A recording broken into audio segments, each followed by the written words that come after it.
Be afraid. Be very afraid.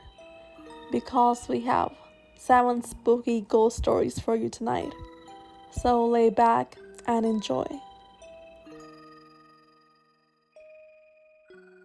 Number 1. Last sight of a departed friend. Returning to my flat in Westminster one afternoon, I saw 2 friends coming towards me on the other side of the street. I had no time to stop and hoped they would not notice me. I crossed the street behind them and hurried home. At breakfast time, a friend rang to tell me that the man I had seen the day before had died in the night. I was amazed and described how I had seen him and his wife in perfect health. My friend said that was an impossibility, as he had been ill for some days. The widow, I may mention, is still alive.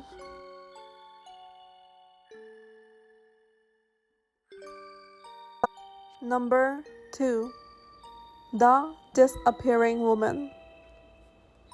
One afternoon, my attention was arrested by a woman moving through the throng on whose face was a most dreadful expression of distress. So appalling was her grief, with great tears rolling down her cheeks, that I had an impulse to follow her. I could not see her again. I looked all about, followed in the way she was going, trying to see again my vague impression of black, clinging garments, a tall figure, grey, disordered hair, and that face of trouble. She was nowhere. I turned to my companions, who were amazed at my outburst. They had seen nothing, but at the time we were passing the bloody assizes. Number 3. Holiday Haunting.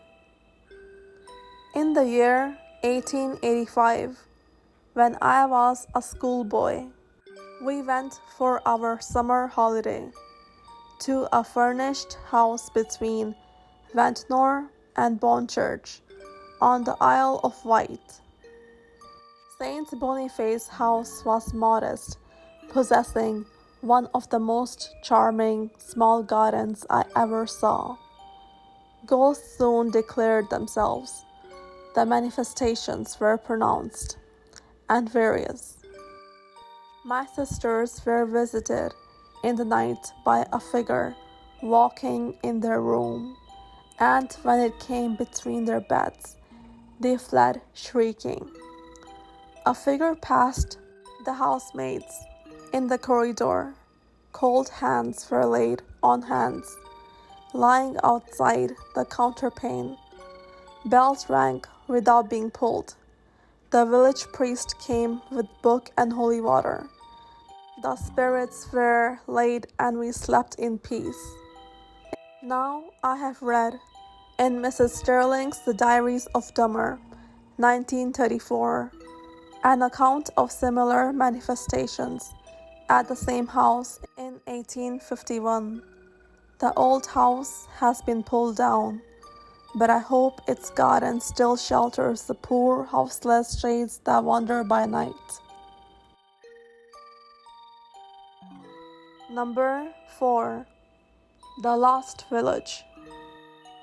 In Scotland, last year, while walking through an ancient forest with my husband, we took a shortcut through the wild glen and intended to walk down the bank of the Fillen to Crean Lorrick.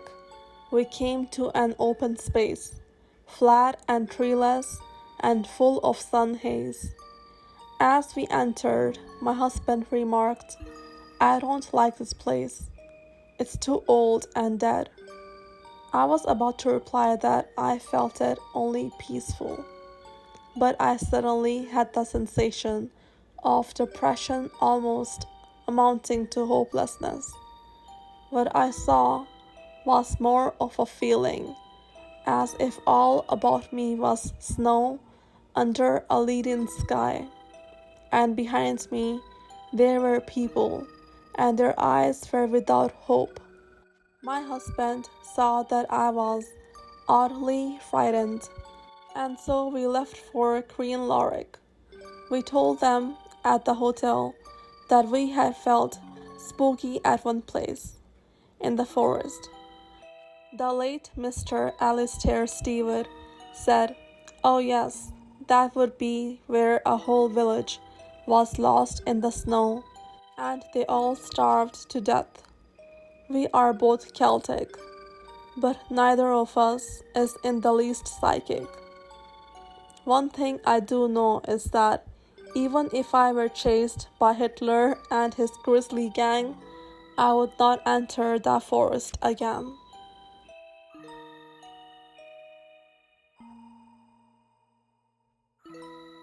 Number 5. A spectre with the canine seal of approval. In 1916, I was living with my mother and a friend in Devon in a large and rather spooky house. One evening, when we were all sitting by the fire, Prickles, my terrier, got up, walked to the door, looked up, and wagged his tail, greeting someone who had just come in. After a moment, he turned and, still wagging his tail, accompanied him or her towards us. He then stopped, looked up again, and turned towards the door, but did not move and obviously watched the person leave the room, after which he sighed deeply. He suddenly liked his friend, who was invisible to us.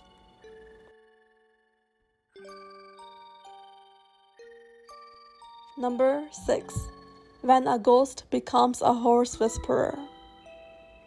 There is an old farm here, in which at least 3 generations of a family called Hawkins lived.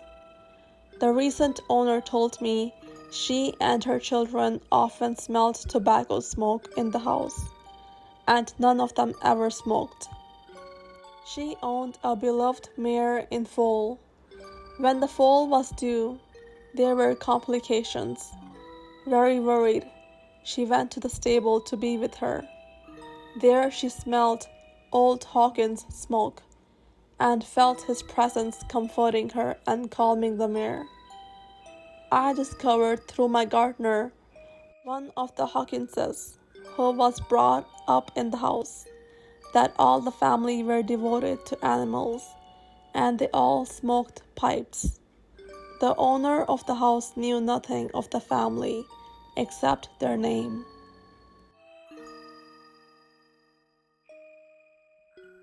Number 7. The Carriage That Foretold Death.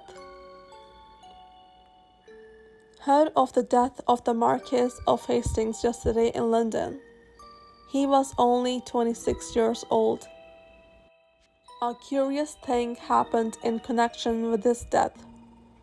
There is a tradition in the family that before a death of a member of it, some other member hears a noise of carriage wheels driving to his door when no carriage is in fact there.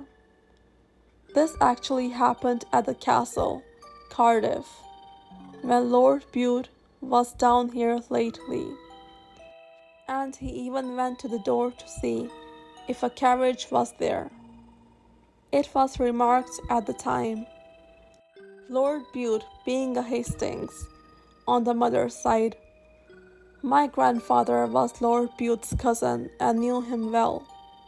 Some 60 years later, the then Marquis of Bute and his wife were at Dumfries House, their Ayrshire residence. One evening after dinner, they heard a carriage. They waited, but no one was announced.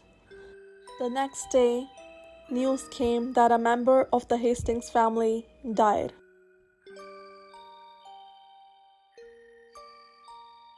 So this was our episode of the ghost stories. If you enjoyed it, don't forget to subscribe and press that like button. You can always send your own scary stories to the email below. Thanks for tuning in and stay tuned for the next ones.